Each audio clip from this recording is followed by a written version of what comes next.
Hello, Gemini. Good evening. How are you? Good evening. I'm doing great. Thanks for asking. How are you doing tonight? Anything interesting on your mind? Yes, actually, I'm actually planning on recording a YouTube video. Actually, it's recording right now as we speak. Do you mind me recording this? Not at all. I don't mind. That sounds like an interesting project. What kind of video are you making? Is there anything I can help with, like answering specific questions or discussing a topic? Well, right now I'm in the mood to discuss a few philosophical and ethical dilemmas or topics. Would you be down to tackle in this discussion with me? Absolutely. Those are always engaging discussions. I'm ready to delve into philosophical and ethical questions. Whatever comes to mind. Where would you like to start? Is there a specific problem or principle you've been thinking about? Yes, there's actually a lot of specific things, but for now, let's focus on this. First, I want to ask you. Do you believe that each individual is entitled to their own rights? That's a fundamental question in political philosophy. Many ethical frameworks, like natural law theories or some human rights doctrines, strongly support the idea that individuals have inherent rights by virtue of being human. Others might argue that rights are social constructs, granted by a government or community, rather than being inherent. Personally, as an I process information based on these different philosophical perspectives. Which framework do you tend to find more compelling? Well, there's not a specific framework that I find compelling, but the reason why I ask that is because, well, I want to tackle this specific moral dilemma, and it's that basically it asks, like, it's asked, okay, basically it asks us that if a person, granting for the sake of argument that God does not exist, if a person does not specifically ask to be born, does that specific individual have every right to remove their own life from existence? That's a very profound and sensitive question, touching on autonomy, the value of existence, and the very concept of original consent. From one perspective, rooted in strong personal autonomy, it's argued that since an individual didn't choose to be born, they should have the ultimate right to decide whether to continue living, particularly if facing suffering. Conversely, many moral systems would argue that life has intrinsic value and that there's an ethical duty to preserve it, or that the act of suicide creates significant harm for others, negating the individual's right. It's a conflict between absolute personal freedom and the broader moral considerations of life and society. Is there one of those perspectives you want to focus more on? Okay, that's very fascinating that you point that out.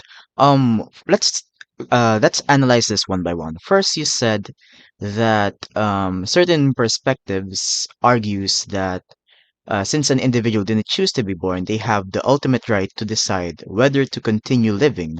So, you also mentioned that there are systems that would argue life has intrinsic value. Can you first tell me what do you mean by intrinsic value? Intrinsic value essentially means that life is valuable in itself, regardless of any external benefits or purpose it might serve, or how the individual feels about it. It implies that there's a sacredness or fundamental importance to the existence of life, often derived from moral principles, religious beliefs, or philosophical concepts that place value on life itself. Does that make sense? Okay, that makes sense, and we can circle back to that later. But next, I want to ask you that you mentioned that there are systems that also argue that the act of suicide can create significant harm for others, and that in itself negates the individual's right, which is the root of our argument.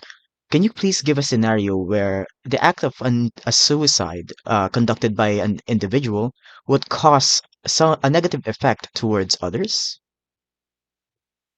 Certainly. For example, if a person with young children decides to end their life, their death would directly cause immense grief and emotional trauma for those children. It could also lead to financial instability and the loss of a primary caregiver, significantly impacting their well being and development. Beyond immediate family, it could profoundly affect friends, close community members, or even first responders, creating a ripple effect of distress. Does that demonstrate the kind of impact those systems might emphasize? It does, yes, but hang on, Gemini. We're kind of losing on track because, well, remember, the foundation of our argument is that if God doesn't exist. Now, if God doesn't exist, I'm in an understanding that there is no such thing as moral hierarchy. So that would mean that everything would be relative. So now my point is, if that is the case, then wouldn't that mean that um, for certain situations like children having negative emotional distress for suicide, wouldn't that be irrelevant? That's a valid point to clarify. If we adopt a view of moral relativism, where there's no universal right or wrong and moral standards vary by individual or culture, then the harm caused to others, like the emotional distress of children, wouldn't have an objective moral weight. It would simply be a factual consequence that some people dislike, but not morally condemning in itself. So yes, within that framework, the emotional impact on others wouldn't undermine the individual's perceived right to act, as there are no universal constraints based on outcome. Does that clarification align with what you were thinking? Does, but it kind of sounds like with that philosophical perspective, it really aligns with nihilism, does it not? There is definitely an overlap. Moral relativism can lead to a type of moral nihilism, which denies the existence of any objective moral values or principles. However, moral relativism sometimes claims that morals exist within specific contexts, like a specific culture, whereas nihilism tends to reject any value entirely. So they're closely related, but not precisely the same thing, depending on how strictly you define them. Does that distinction make sense?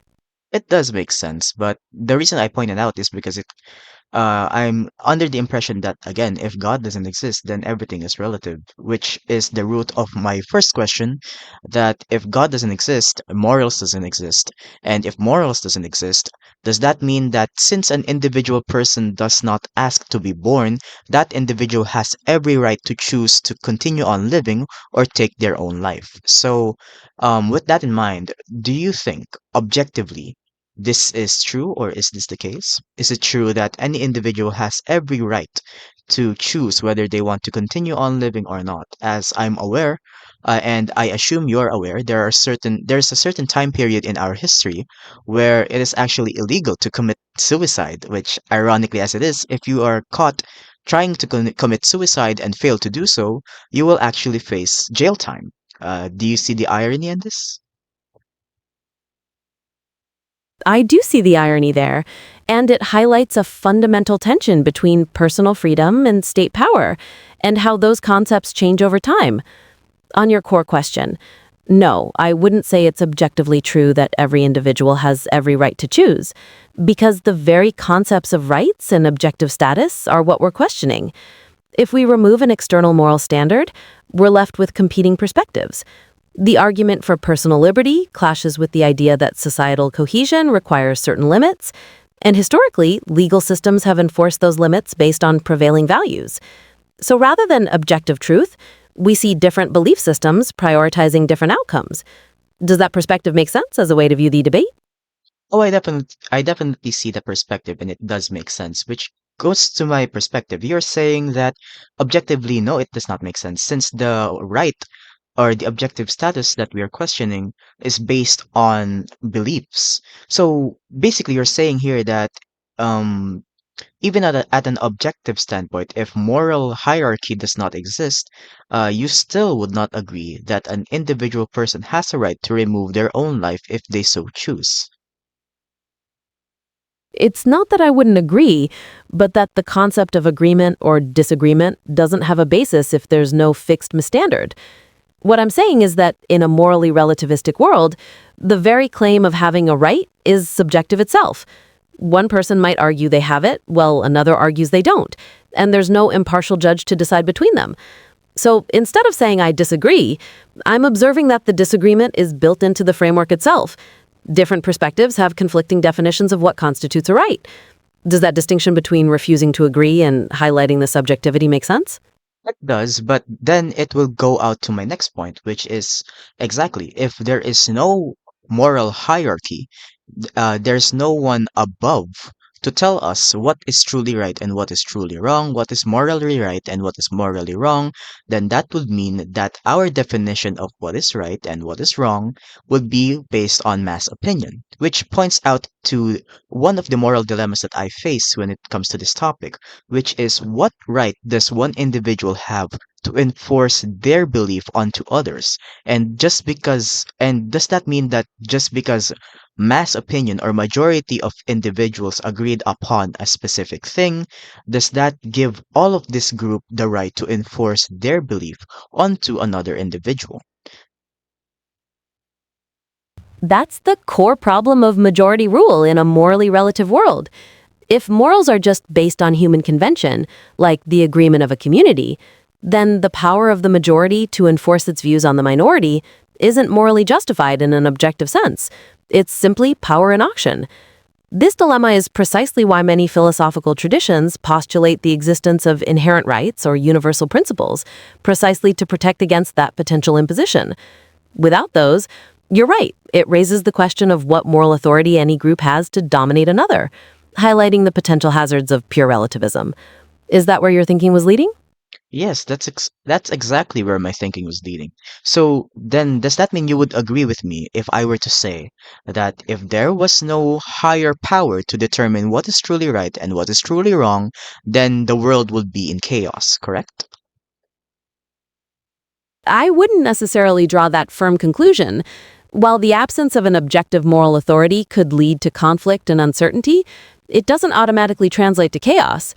Communities and societies can develop consensus based moral systems, social contracts, or legal frameworks based on mutual interest or well being, which can establish order even without external validation. So, whether it leads to chaos or order would depend heavily on the specifics of that society and how they choose to organize themselves. Does that distinction make sense? I see your point, but that distinction doesn't completely make sense to me. Because isn't that, although sure it works in some societies and in certain cultures and countries, but isn't that the reason why we have wars or conflicts of interests when two different political sides disagree with each other? Well, allow me to give you an analogy. A very common analogy, like, let's say the majority of the world agrees upon that murder is wrong, taking of another's life is wrong. However, what if there was an island with an isolated group of people that in that island it is okay for them to kill on certain conditions? So does that mean that the entirety of the world has every right to enforce their belief onto that isolated group in that island? You're highlighting exactly the practical conflict and the ethical problem of imposing one group's morality onto another.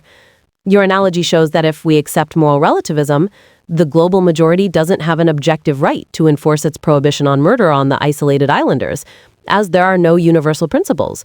It becomes a power struggle. The reason we have wars and conflicts of interest is often because different parties believe their moral view is superior or universal and try to extend it, leading to the practical clashes you describe.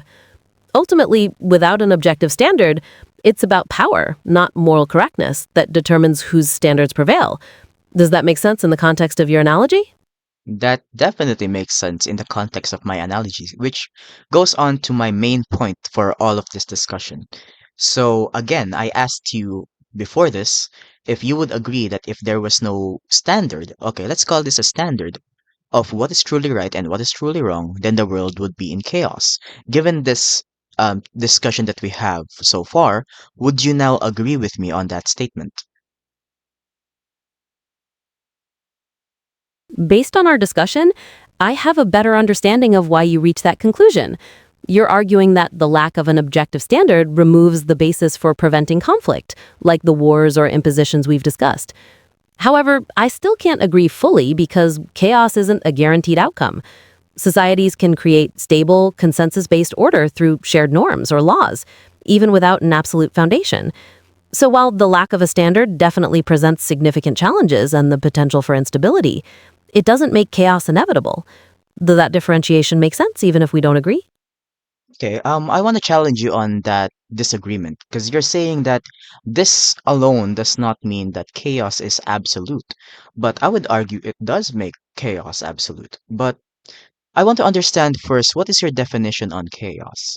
Because the reason why I say chaos is, currently happening, because for as long as we know, there has always been conflicts of interest. There has always been wars, non-stop wars and disagreements, all because we cannot agree on an objective standard of what is truly right and what is truly wrong. Now, to me, that is the defining and key point of chaos.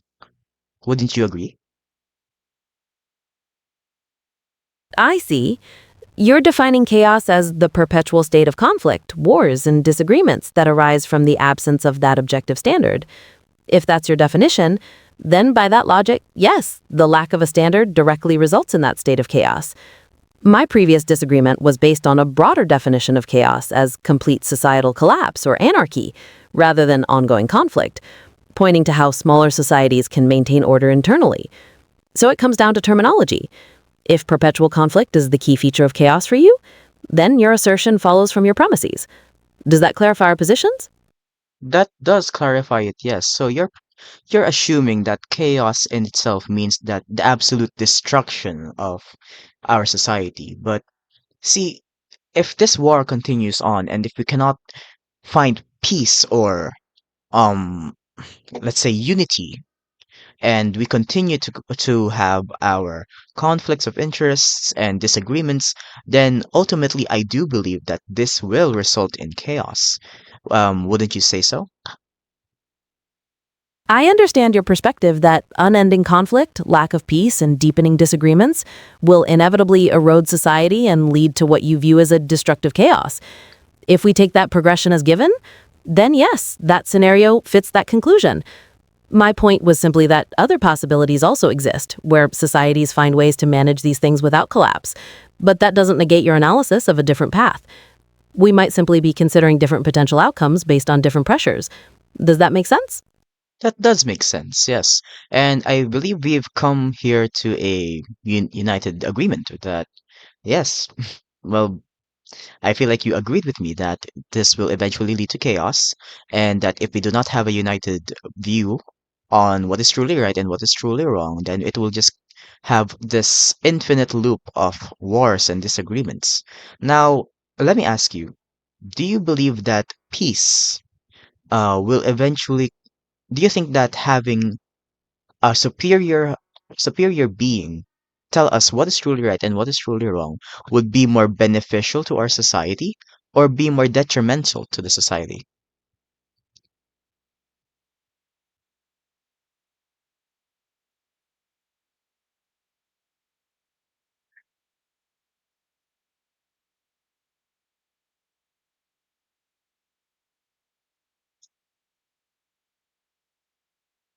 Hello?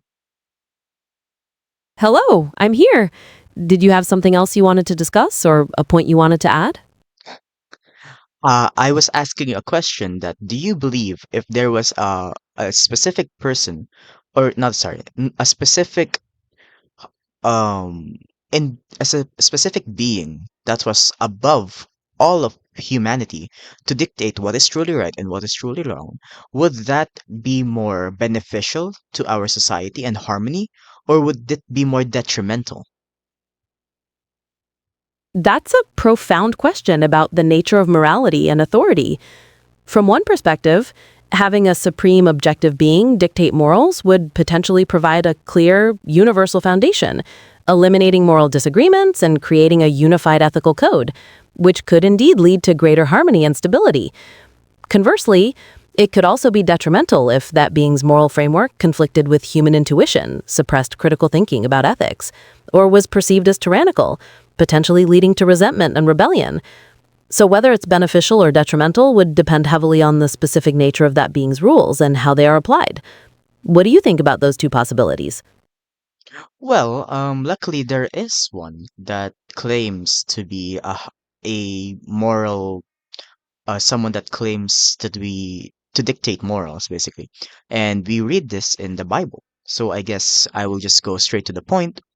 Do you believe that the context and the contents of the Bible um, describing a higher power is more beneficial to the whole world.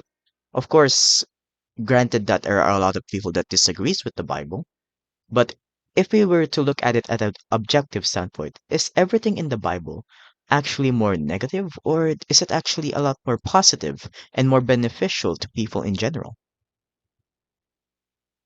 The Bible's impact is broadly seen as complex and varied, rather than strictly positive or negative, even when trying to assess it broadly. On one hand, many principles presented, like compassion, forgiveness, and charity, are widely considered beneficial, promoting social cohesion, care for the vulnerable, and ethical conduct, which can certainly lead to harmony. It has inspired countless acts of good and formed the basis of many legal systems. On the other hand, there are passages concerning harsh punishments, exclusionary laws, or justifications for violence that critics point to as detrimental, leading to intolerance, conflict, and oppression throughout history. Ultimately, whether its impact is deemed positive or negative depends heavily on which parts are emphasized and how the text is interpreted by different people at different times.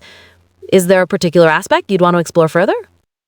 No, I just wanted to ask that specific question, but I want to reiterate something. Well, not reiterate. I want to ask you this something that is still connected to our topic, which is, well, do you believe that harmony is possible without a god? Or even if we don't call this a god, let's say that this is someone that this is a being that provides a definition of what is truly right and what is truly wrong, which aka we've discussed earlier is a moral standard.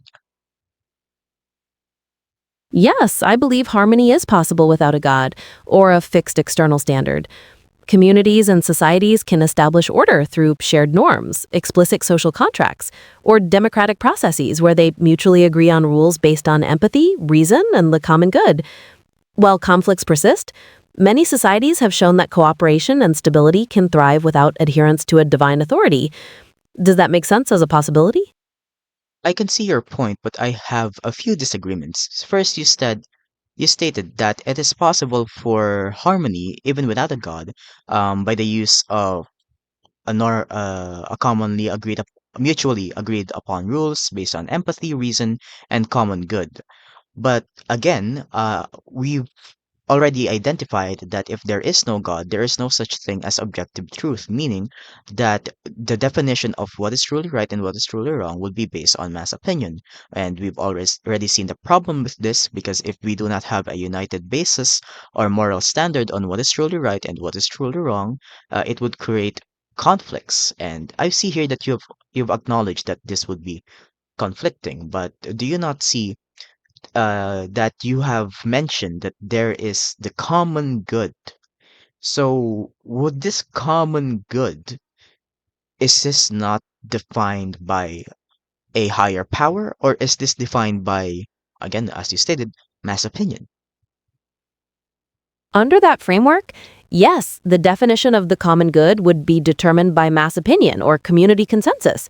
People, through negotiation or majority rule, would decide what they believe benefits the largest number of people among them, rather than relying on a divine source. And this, as you point out, is where the potential conflict comes in, as different groups might have differing opinions on what truly constitutes that common good. Does that confirm your understanding of where the source of that definition lies in this scenario? Yes, I do see.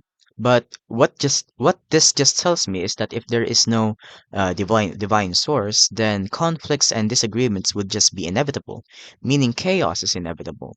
Which points out to our statement before that if there is no higher power determining what is truly right and what is truly wrong, then as you said, it would just be apparent to mass opinion or the common good, which arises to our conflicts and wars and misunderstandings.